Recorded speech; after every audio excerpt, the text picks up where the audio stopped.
tell us something about your background, your family's background, and how you ended up in Lowell, and what your family, the businesses your family has been connected with. Okay. Well, if we're going to go there, I'd probably say that our family, by history, came over in the 1840s and 50s to Lowell from Ireland, and came across in the boats, and probably came over because of post-famine situations where people were looking for work and opportunity, and so they came over to kind of, make their opportunity happen in the United States. So they came to Lowell back then. And my great-grandfather, James F. O'Donnell, was the conductor on the Boston and Maine Railroad. Wow. And he did that for a number of years. And when he turned 55 years old, he opened a funeral home in downtown Lowell on Salem Street, a storefront.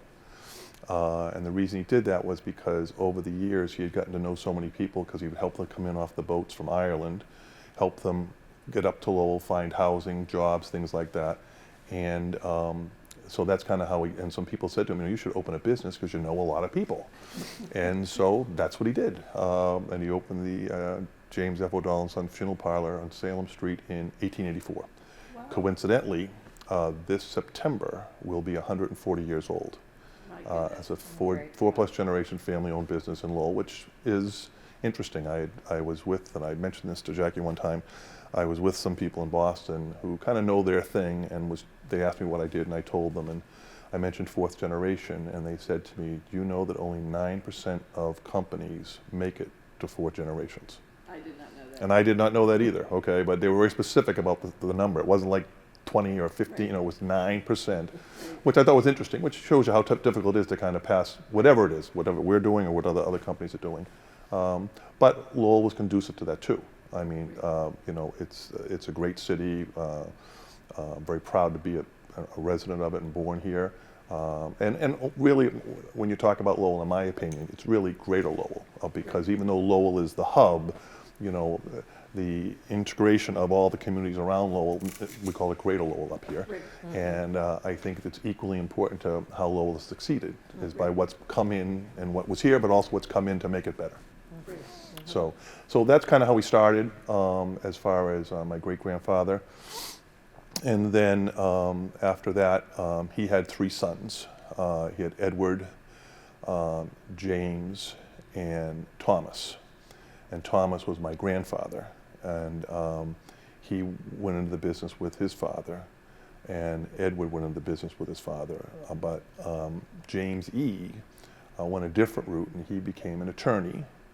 And then he became a judge, and he was also the mayor of the city of Lowell back in the early 1900s. Wow. And so that was kind of, he went into that foray, and then he was the president of a bank at some point too. And there's a bridge right across that separates the 2 campuses, the O'Donnell Bridge. That's named after him, James E. O'Donnell. What section of the city did your family live in? We started in the Acre. Which is where, actually we started downtown, but the funeral home that exists now, in 1930, we moved from the storefront on Salem Street to the corner of Pawtucket and Fletcher, under the guise of the UMass Lowell ICC Center. Not ICC, but UCC Center, right, UCC Center, my apologies. And so we moved there in 1930 and bought that house from the estate of Matthew Rawlinson. And Matthew Rawlinson was the general agent for the Suffolk and Tremont Mills in Lowell, and he was sent over by the English owners to run we call him a general manager now, but general agent to run the mills in Lowell for the owners in England. And we bought that in 1930. We've been there ever since. We converted the house into the funeral home, but a lot of the house is original house. It's a home. And so that, and there's a lot of history in that house too, because of little nuances that were done in the building of it and so forth, and because the Irish built it for the English general agent. Yes. So there's little nuances we've noticed over the years that kind of indicate that they were there. Yes. Okay, we'll leave it at that. So that's how kind of we transitioned over to that location. And you've been in that location ever since? Yeah, since 1930. Yeah. So that was Can you talk a little bit about your own childhood? What was the city like when you were growing up in the city of Lowell? And be as honest as you'd like, please. Well, the funny, well, there's a lot of things. I mean, I remember a lot of things growing up in Lowell, but the funny thing about Lowell as it transitioned from what it was to what it is I used to say when I was in, my teenage years and so forth, I could drive a car down Merrimack Street, park in front of Bon Marché at the front door, and walk in to go shopping. Okay, and then what happened was we decided to kind of, Dr. Wang, all the things that happened to start transitioning this, the multicultural, all these things that started to build Lowell up. All of a sudden we started getting traffic. And we tried to have parking problems, and now we have traffic problems, and the one thing you go, well, what's that about? We don't want to deal with all this stuff. And then you go, wait a minute, that means we're doing better, And I think that was what kind of, not that, but my realization of, traffic is a good thing. That means that there's people here, thriving, we're growing, that type of thing. And so, but I had fond memories of being in Lowell growing up because.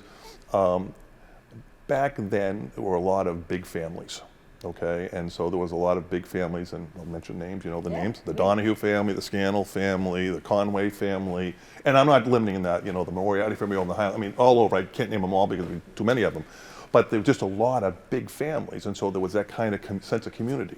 And people kind of hung around too, the Casellas, there's 10 of them, they just kind of hung around, and they didn't all come up and leave, and so they stayed, and I think that's also, if we get into this part of it, the success of the city, and I'm going back to Greater Lowell again, okay, the success of the city was we retained our own talent. I think that's very important. Mm-hmm. I think, like you say, in a lot of other situations or places, the next generation wants to get up and leave, and they leave and they don't come back. And you get that sense of an aging population, just, again, not a lot of activity. I think what do you think that is about Lowell that makes people want, the kids want to stay, they want to stay here? Because Lowell was rough in the 70s, and yet they want to stick around. Oh, it was. That is? Something in the water? Yeah, I think it's something in the water. The joke I use with people is that you can take people out of Lowell, you can't take Lowell out of the people. Yeah. And I think that for the ones that stay, if you will, they see it for what it is, what it can be, and what it will be. Right. And for others, they think of what they're missing somewhere else, and they need to go pursue that. And I respect that. I mean, not everybody has to stay. That's not healthy either, because I really believe the reason that Lowell has thrived or continued to thrive, and don't get me wrong, we're an urban center, we have our challenges, there's been ups and downs, but we have enough people who are from here who are visionaries, and we could name a lot of them that probably already been interviewed or talked about, all those those leaders of the community. And I think what happens is that builds momentum for people to realize there's something here to stay. I'm also a big believer, which is not necessarily how everybody thinks, that we have also brought in a lot of talent from the outside, okay? Yeah. People who have come to see Lowell, what it could be as opposed to what it was, and have contributed greatly to the continued evolution of the city and the continued, we're going up, we're not going back, I guess is what I would say. Right. And I think that's an important part of any community, is having people who feel that way and are dedicated to making that happen. Great. Mm-hmm. All right, so I'm going to jump in with some of our other questions here. Just historically, your family has had a lot of involvement with the city, but you have relatives that were involved. Yes. Yes. So that I mentioned James E. O'Donnell, and he was my grand uncle, and he was the mayor of the city of Lowell in the early 1900s. And the funny story there is that one of his family, the O'Donnell family, was a big, strong political family. There was another big, strong political family in Lowell at that time called the Casey family. And James B. Casey, who was my grandfather, my mother's dad, was mayor of Lowell twice in the same time frame, around James E. O'Donnell. And the truth be told, they were the Hatfields and McCoys. They hated each other, okay? And so James B., interesting enough, was the original boy mayor. He was in his early 20s when he was elected the mayor of the city of Lowell. And he spawned a couple of sons who became lawyers, and Tom Casey and other people. But and although she knows the story, I might as well share it. That the interesting about it is, as you're growing up as a child, your parents tell you stories and stuff like that. And as we get to a certain age, where sometimes we'll roll our eyes when they tell us something like, "Sure, I believe that." And the story my mother told me was when I was graduating from Providence College back in 1979, our guest speaker was Tip O'Neill, who was the Speaker of the House at the time. So she said to me, "When you see him at the graduation," and I'm like, "I'll see him, yeah, Right. When you see him at the graduation," right, exactly. Just when you go up to tell him you're James B. Casey's grandson. And I said, "Well, why would I do that?" And she said, "Because he knew your grandfather, and he always used to say that your grandfather taught him everything he knows about politics." And I'm like, "Okay, sure." So as luck would have it, I had a chance to, at graduation, to bump into him, okay? And so when I did, I said, "Hello, Mr. Speaker." I said, "Please, on my mother's behest, I'm sorry, but I'm supposed to introduce myself to you. My name's Jim O'Donnell, and I'm James B. Casey's grandson." And his lips to my ears, the following statement comes out: "James B. Casey from Lowell?" "Yes." He goes, he taught me everything I learned about politics?" And I said, "No, I didn't know that." And I shook his hand. I walked away shaking my head going, I just couldn't believe it, okay? Right.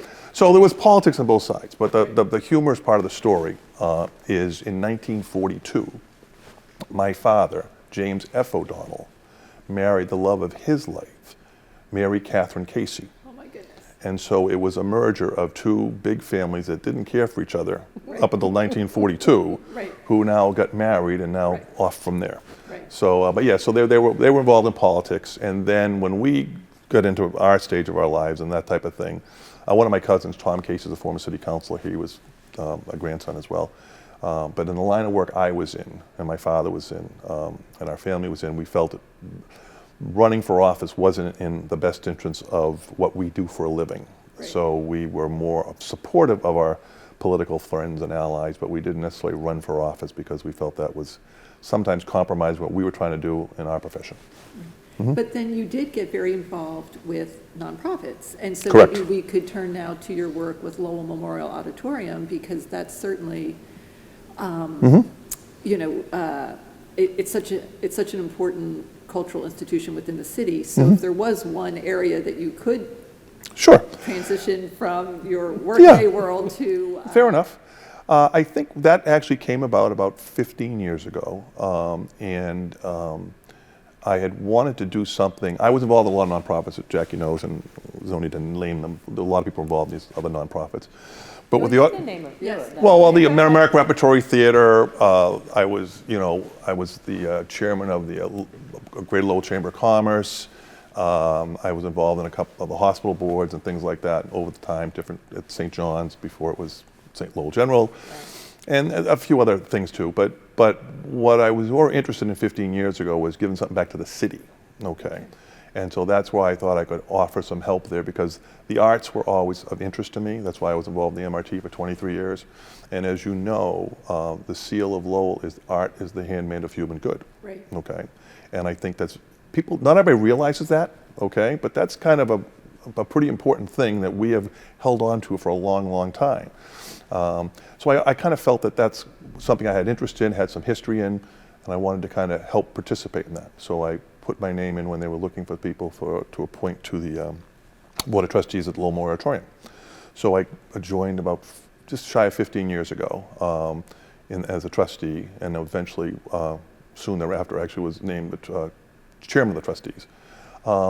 And what I liked about it was a chance to help something that was important to the city to continue to grow and prosper. And we were in transition because we had the benefit of, here again, some people, the three amigos, Tom McKay, Terry McCarthy, and Leo Cregan, who ran the company that kind of brought that building back to life in the 80s and 90s, and actually in the early 2000s.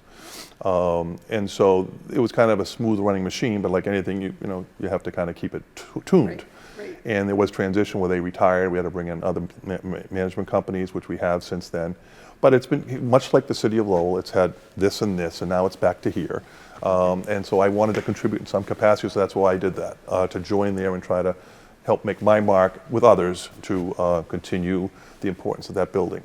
and Jackie very nicely a couple of years ago attended the 100th anniversary celebration we had at the auditorium on September 21st, 2022, my God.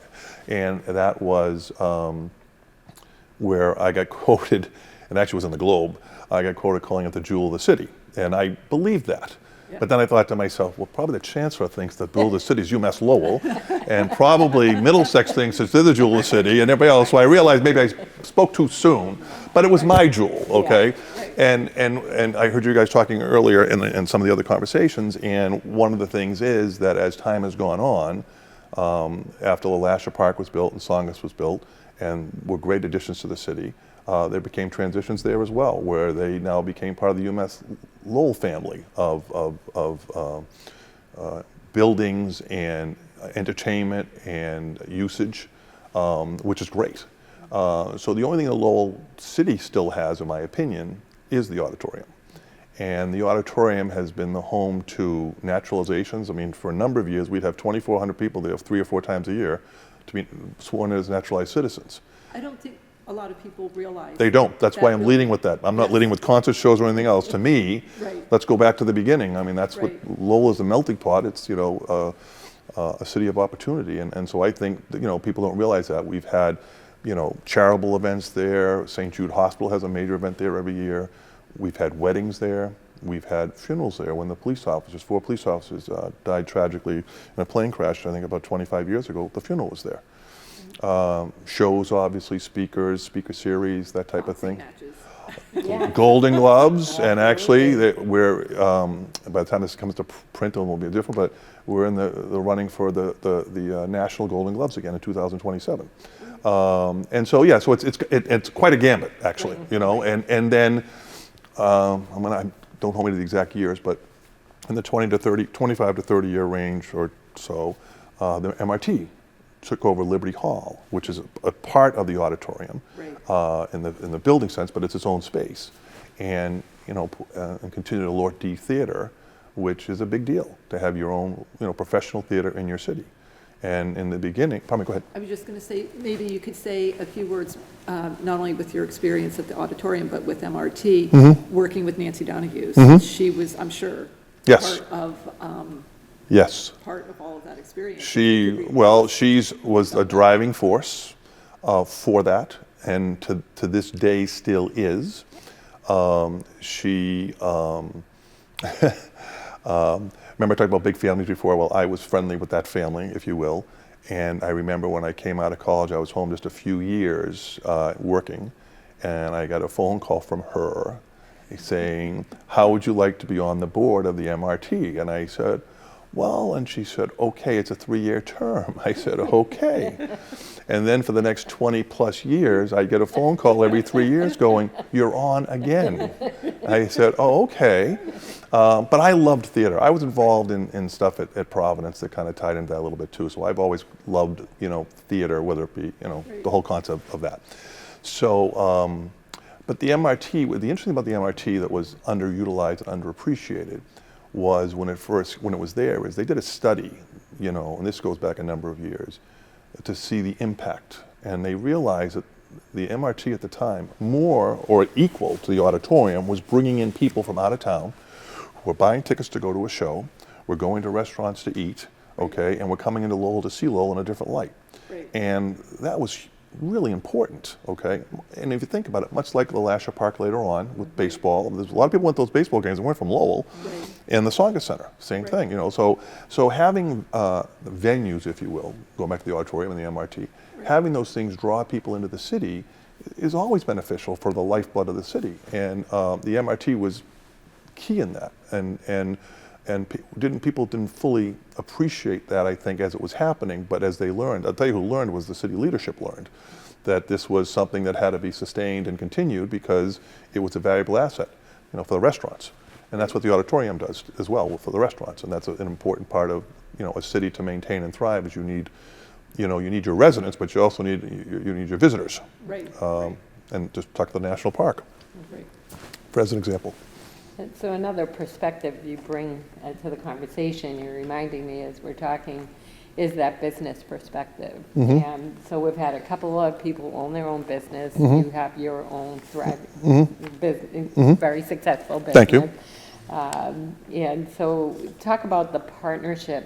How does the city work? What's special about the city of Lowell Mm-hmm. in terms of those public-private partnerships and the way we think about Mm-hmm. economic development? Let me Sure. put it that way. Yeah, no, well, I think, first of all, I think what they do, well, you have a few elements here. You have the city, you have the Lowell Plan and the Lowell Development and Financial Corporation, which had helped a lot of businesses along the way. We were one of them back in the 90s, where we were doing some developing and we needed money to do so. And so between the LDFC, we had a loan to assist us in buying some property next to our property, because we need to expand on parking. And so we were able to do that with the assistance of that type of private-public partnership, where we were given assistance to do that, and the building was kind of getting in disrepair, so it was one of those things where we basically took it down and put in parking. We kept one building, took one down, but And did the city a favor by taking absolutely an abandoned But building. but also it was we were given the ability to do that, to your Right. point, by that partnership. And my wife Trish, you didn't bring it up, but my wife Trish was the first director of marketing for the Lowell Plan. Okay, and she was from New York, and came up here, and she was hired as the director of marketing for the Lowell Plan, the first one. So when they started all their promoting of Lowell back then, she was the first person to kind of get involved in that, with Steve Jonkus and later Jim Milanazzo. So yes, so there's no question the public-private partnership is important. I think what separates Lowell from a lot of places was the Lowell Plan, which was the brainchild of Senator Tsongas and Joe Tully, and that's how that really started, and then that continued to grow and develop over the years, to the point where a lot of communities have copied it, including Lawrence, to kind of, realizing that you need that kind of third-party success, because the city has certain restrictions on what they can do, but if you have a partnership with a private entity that is working with the public, that kind of trio, I think, or triangle, if you will, is why we've been so successful. Great. Mm-hmm. You mentioned the big milestone last year for the Lowell Auditorium. Mm-hmm. Any other big things you mentioned National Golden Gloves, other things? Well, there's always concert and shows. I mean, they have, this particular year coming up, they're going to have, I think, 7 or 8 shows around Christmas time. And when I was thinking about this today, and thinking about, because I know I was going to be asked something about the shows and so forth, and we talked about the naturalization, all the other things, but the Christmas shows are different in the sense of, here again, it's all back to community, and Jack and I have known each other for a long time, and we both share the importance of community, and how for a community to succeed, you have to participate, and you have to give back, and you have to kind of do those types of things. And the auditorium is having a bunch of Christmas shows, which I think, and children's shows, and so that's another thing that, bringing children into Lowell, or who are from Lowell, to have an opportunity to be right there, to do that. I mean, one of the things I love, and it's not about the auditorium, is and Peter Orsello, who just was very much involved in the outdoor music series. And they just had, a couple of shows over the weekend, and, if you live in the area, you go down, you see it, you may get dinner there, have a drink, and you're home in 10 minutes. Or 15 minutes if you live in Tewksbury. But the concept of having all these things, I think that's what Lowell offers as a city. And the auditorium, I feel important about, why I'm passionate about it, and why I keep fighting for its continuation as an entity owned by the city, is because I see the importance of how it's been all this time, and the fact that it's been that way for such a long time, we can't take it for granted going forward. And doing some of the research for today, and I should share a story about that. It was dedicated in 1990, probably not dedicated, it was thought of by the Lowell Trade Council to erect something right after World War I to honor those who had fought in the First World War. And there was going to be a monument, and then they decided to make something bigger, and that's when they came up with the drawings, the auditorium. And the first part of that was to raise funds to do it. And so Calvin Coolidge, who was the governor of Massachusetts at the time in 1919, signed a declaration for the planning and development and building of the Lowell Memorial Auditorium. An interesting fun fact about that after the fact was in September 21st of 1922, they had a dedication on that day. And at that time, the then governor of Massachusetts was now the vice president of the United States.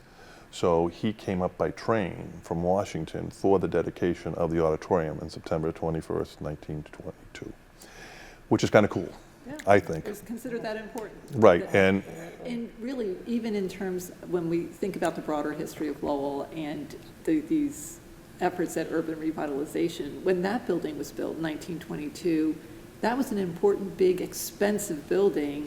After the mills were already starting to leave, the city was already a little bit troubled, but there had been a little bit of a boom with World War I. right. So that's, it's a monumental building, and it's an expensive building. I'm sure you even have meetings about how to keep that building up. All the time, and we are still doing that. And here again, you talked about earlier about, you know, being in business and public-private partnerships, and it is so true. But I will say this, that we have been blessed as a city that in the time I've been on the board for the last 14 or 15 years, the leadership of the city, especially with the managers, have all been very supportive of and recognize, you know, the importance of the auditorium. But like anything else, when I was reading some research for this, and this is from research from the 1920s and 30s, they talked about, don't forget, it cost $1 million to build it, by the way. It was But don't forget, it's going to cost a lot of money to keep it up. And I laughed when I read it. I said, is that not the truth? Okay, I mean, you know, 80 years later, we're still doing that. But yes, I mean, I think there's enough people that care enough that it'll continue, and there's enough importance for it as a part of the city and part of the community. So, and you know, I'm not the only one that has the passion for it. I may be in a position to voice it, but there's a lot of people that recognize that, and that gives me hope that, you know, we will continue to march forward. I think even when it was initially planned, you had the main auditorium and then you had the area used by the MRT. But even from the beginning, wasn't there space for veterans? Yes. Into it? Yes, and it's very much a veterans building, and Calvin Coolidge referenced that, you know, in his comments that day, and because he said this building is to celebrate liberty and remember those who fought for it. Okay, which I thought was a nice expression to acknowledge. But yes, and so in the front section, there's what they refer to as the Hall of Flags. Yes. And the Hall of Flags is where they commemorate all the veterans of the different wars who passed away in different sections with etchings and engravings and so forth. And, you know, it was funny, before we started, we had a conversation about finding stuff in the basement. At one point in the auditorium about 20 years ago, maybe 15, no, less than that, 15 years ago, there was found downstairs behind something, a flag. And the flag was from the Civil War. Oh my goodness. And they had stored it down there, and it was frayed, so they had it refixed. Not perfectly, but fixed, and it's framed. And if you go into the Hall of Flags now, you'll see, if you go in on the ticket side, you'll see on the right side there, it's on the wall. And so, you know, there's a lot of history in that room that recognize, rightfully so, because it was, you know, we talk about it in its usages now and how people are using it for different types of things that are community-based, but we should never lose sight, I don't think most people do, that it's in honor of our veterans who were veterans then, and we have veterans now, and they're equally important as far as allowing us to have these liberties, as Vice President Coolidge said. So Jim, you and Trish, and thanks for bringing Trish into this too, because I know she served on a number of nonprofit boards as well. Both of you have given back so much to your community, been a great, successful business leader and leading this nonprofit. So part of this, our greatest hope, is that the next generation learns from those who came before them and the work that they did. So if you had some words of advice for the next generation about doing well and doing good, what would you say to them? I think what I would say is that doing well and doing good, which is a nice way of putting it, comes with responsibility. And that responsibility, I believe, is a kind of a moral obligation and a debt we owe because of what we had when we came. I think when you were talking about when we were younger, what was Lowell like and so forth and so on. Well, I thought Lowell was pretty great back then. It may have had some blemishes that I didn't notice as a younger person, but I thought it was pretty great. And I think as a community, and I'm big on the word community because I think it's larger than just Lowell, okay? And I believe that as a community, it's our responsibility to take what we've been given and make it better and pay it forward to the next generation, whether our children, your children, the next generation of people. And that's a responsibility. And so if you do well and you do good, I think it's a debt we have. I don't mean to use the term debt, but it's a responsibility we have to give back. And part of that is educational. And what I mean by educational, I'm not about education as the university, but it's educating the next generation about that. And it's interesting. One of the things I've observed in the last 4 or 5 years that I find heartening, because the other thing I loved about Lowell is it's a melting pot. And a lot of people got their start here. My family got the start here in the 1840s and 50s as the Irish. We had the French, we had the Greek, we had the Polish, we had Portuguese, exactly. And large elements of all, and elements of all those who have, over the years, in their own way, contributed to where we are now. And in the 1980s, we had the influx of Southeast Asians, okay, who came in from Cambodia, Laos, I should say, and where am I blanking? Vietnam, right, and others, and they've made their mark. But when you look around a lot of the nonprofits now, and the number of young people who are involved in them, young women who are involved in them, okay, who are making a difference, embracing what's here, and trying to make it better. Here again, I have faith and hope that that continues, and seeing that, I think it will, because they're the next generation of movers and shakers. Now, they may not be the wealthiest people right now, but they are definitely motivated, and they are definitely seeing what's here and what can be done. And that encourages me, because I think as a community, it can't be one group. It can't be, you need all the elements to kind of come together. And I think as a city, we're a shining example of that. Excellent. Very well said. Well, Yes. thank you so much for being a part of the project and for being here today. Appreciate that. Really Thank you very much. Excellent overview. Perfect. Thank you. Good.